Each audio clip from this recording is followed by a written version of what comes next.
Imagine for a moment that you're standing at the edge of your own life, looking out at the world, feeling a little drained, a little less like yourself. You might not even notice it at first, this slow, creeping exhaustion that isn't just physical but something deeper, something that tugs at your very essence.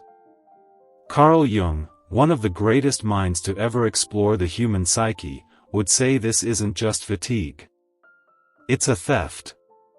A theft of your life force, your energy, your spirit. And the culprits? They're not always obvious. They're not just people or situations you can point to and say, that's the problem. They're often invisible, woven into the fabric of the world around you, rooted in what Jung called the collective unconscious. Today, I want to talk about recognizing these energy drains and, more importantly, how to protect your vitality by embracing Jung's profound concept of individuation.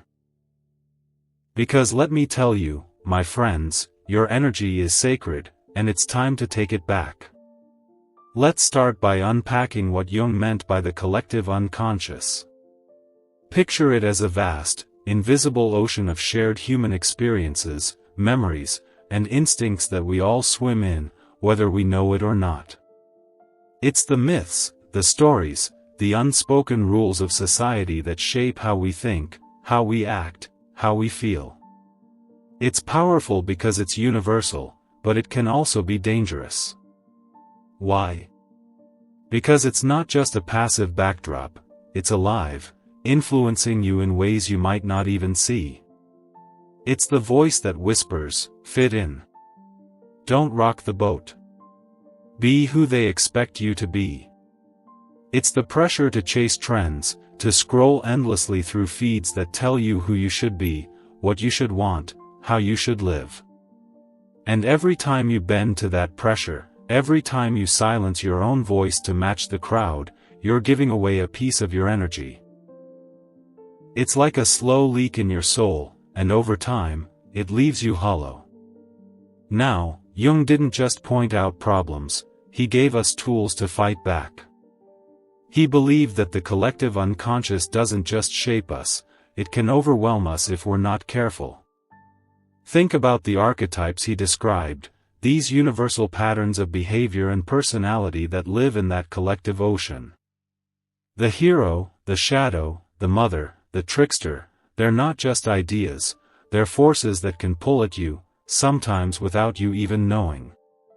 For example, let's talk about the persona, that mask you wear to fit into the world.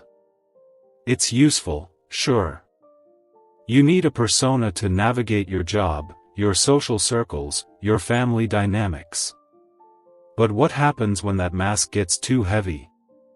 When you're so busy being the good employee, the perfect parent, or the always agreeable friend, that you forget who you are underneath?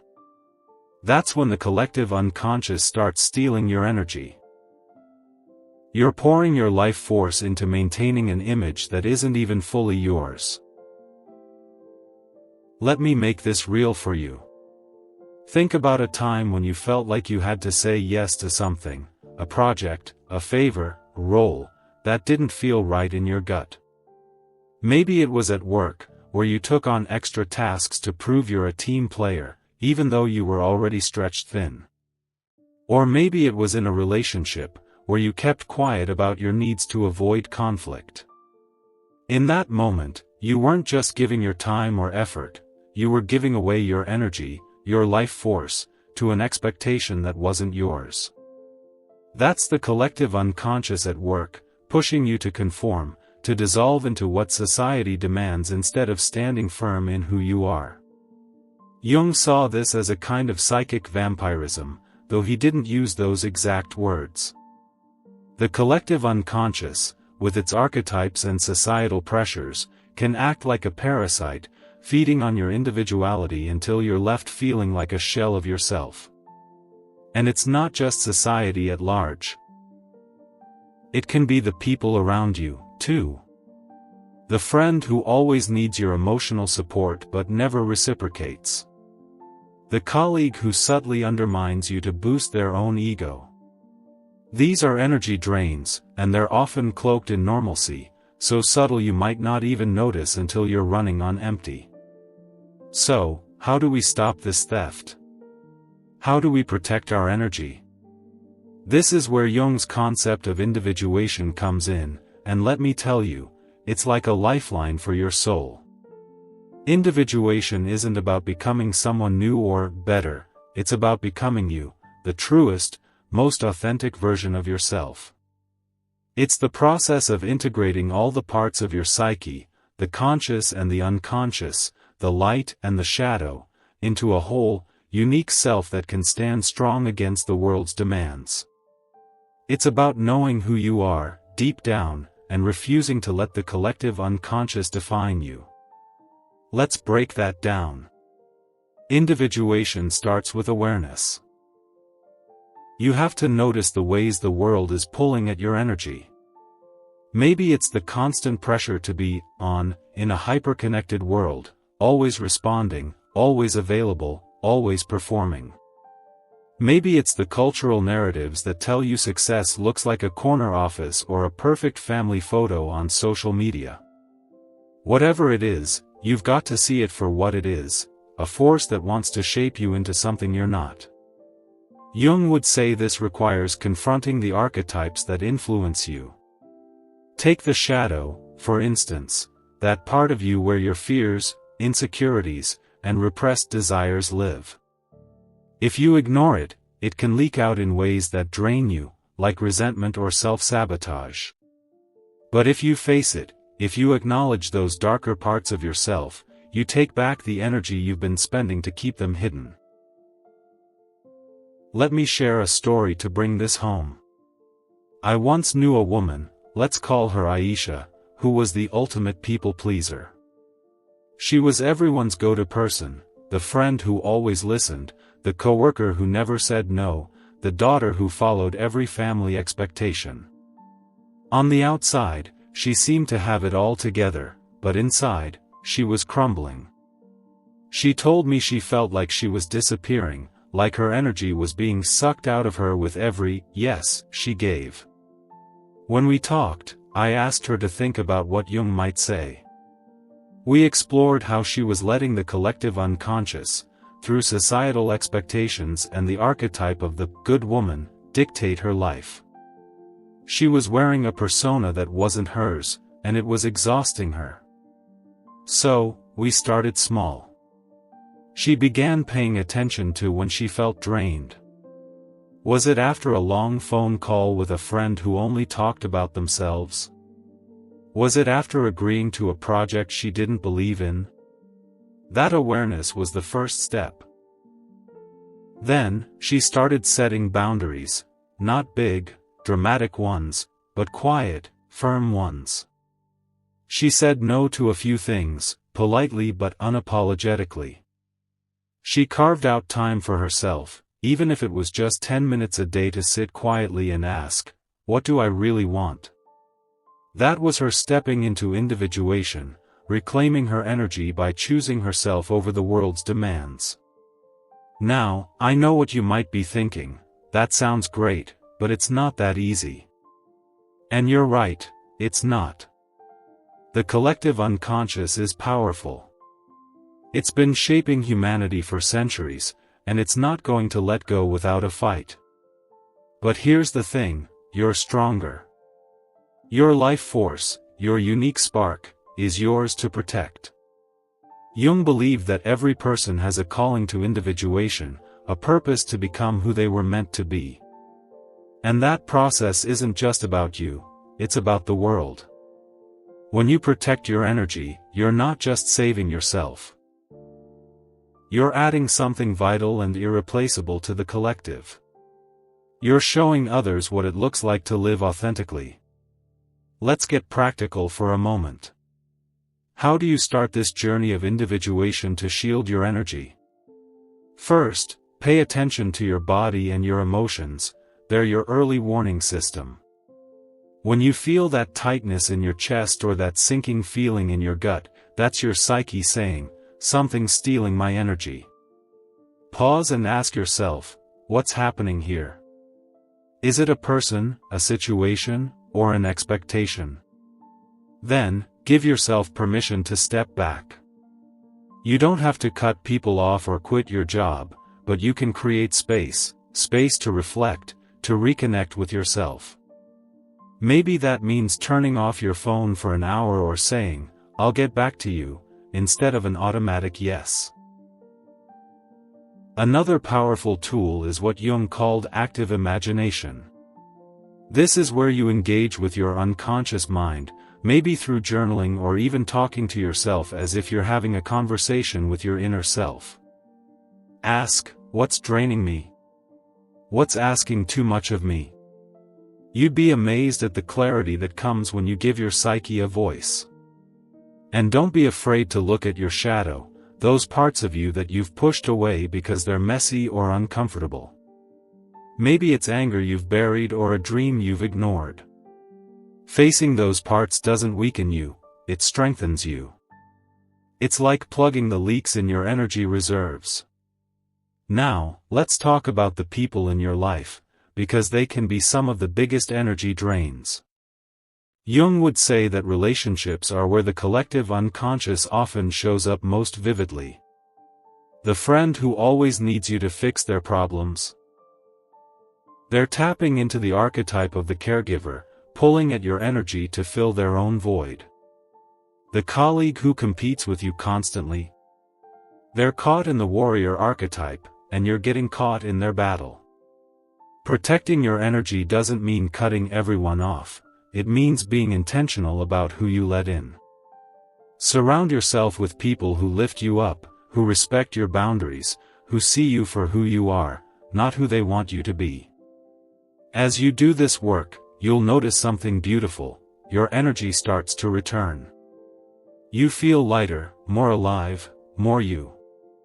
That's the power of individuation. It's not about becoming selfish or isolating yourself, it's about becoming whole. When you're whole, you have more to give, not because you're obligated, but because you choose to, from a place of strength and authenticity. You become a light in the world, not because you're trying to please everyone, but because you're living your truth. I want to leave you with this: your energy is your birthright. It's the spark that makes you, the unique, irreplaceable soul that the world needs. The collective unconscious will always try to pull at it, to mold you into something less than you are. But you have the power to say no. You have the power to choose yourself, to protect your life force, to step into the fullness of who you were meant to be. So start today. Pay attention. Set boundaries. Listen to your soul. Because when you protect your energy, you're not just saving yourself, you're changing the world, one authentic, vibrant step at a time. Here's my challenge to you, tonight, before you go to bed, take 5 minutes. Sit quietly and ask yourself, where is my energy going? And how can I take it back? That simple act of awareness is the first step to reclaiming your life force. Don't let it slip away. Your energy is too precious, too powerful, to be stolen. Hold it close, guard it fiercely, and let it shine.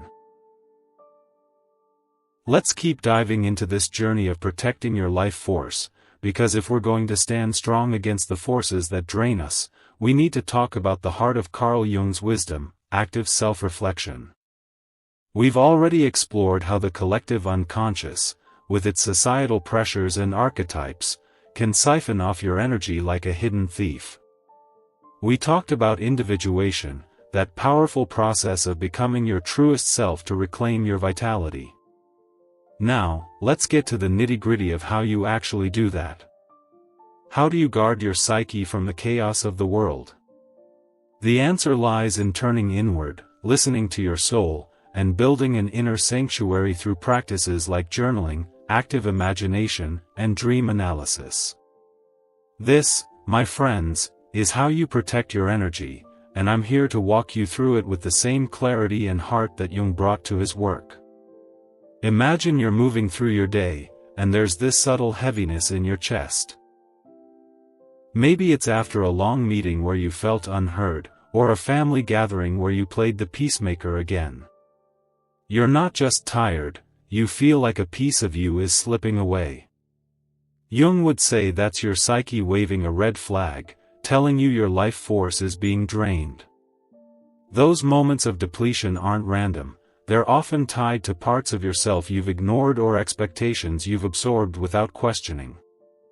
Active self-reflection is how you catch those thieves in the act. It's about creating space to have an honest conversation with yourself, to uncover what's pulling at your energy and take it back. So, what does this look like in practice? Jung gave us tools to engage with our unconscious mind, that deep well where our truths and shadows live. One of his favorites was active imagination, a way to dialogue with the parts of yourself you don't usually see. Let's say you're feeling drained after a tense interaction with a coworker. Instead of brushing it off, you take a quiet moment, close your eyes, and picture that moment as a scene. Maybe you imagine your coworker as a character in a story. What are they trying to tell you? Maybe your frustration isn't about them but about a deeper need to be seen. By engaging with that feeling, you start to free up the energy it's been holding hostage. Journaling is another powerful tool.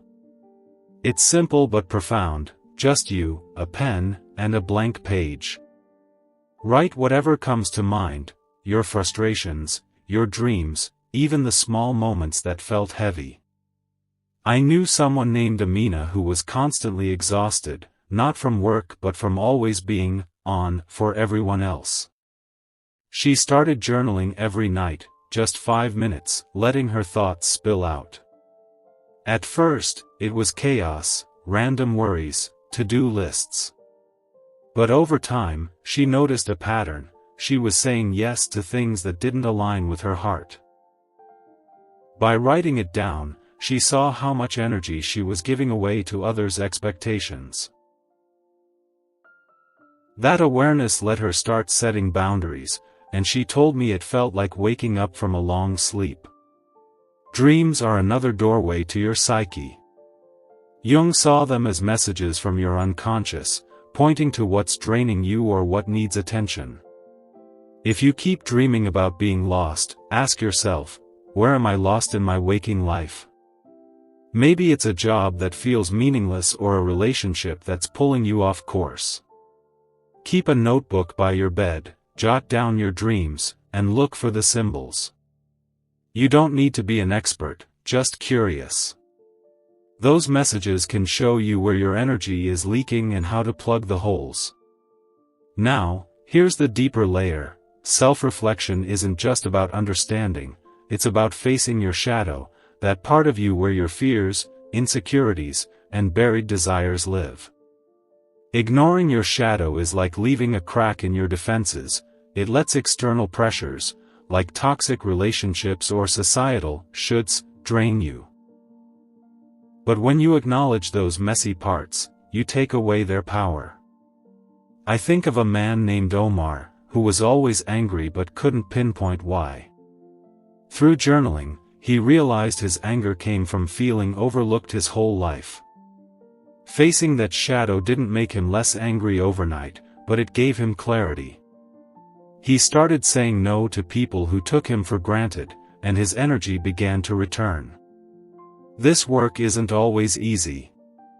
Sitting with your thoughts, facing your shadow, can feel like stepping into the unknown. But it's worth it. Every time you reflect, you're building a stronger psyche, a kind of inner fortress that says, this is my energy, and I decide how it's used. The world will keep trying to take it, through demanding bosses, endless notifications, or people who lean on you too hard. But when you know yourself, you can set boundaries. You can choose who and what gets your time and heart.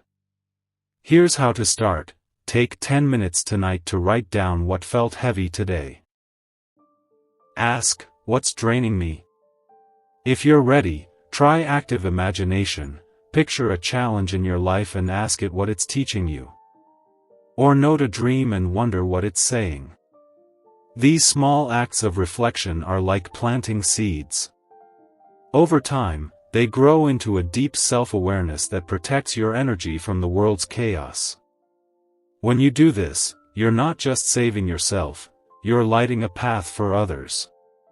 Jung believed that a person who knows themselves adds something vital to the collective. Your energy, when protected, becomes a beacon, showing others what it means to live authentically. So, here's my challenge: tonight, before you sleep, take a moment to listen to your psyche. Write one thing that's draining you and one step you can take to guard your energy. Your life force is your power, your gift to the world. Don't let it slip away. Protect it fiercely, because when you do, you're not just surviving, you're shining, and that light changes everything.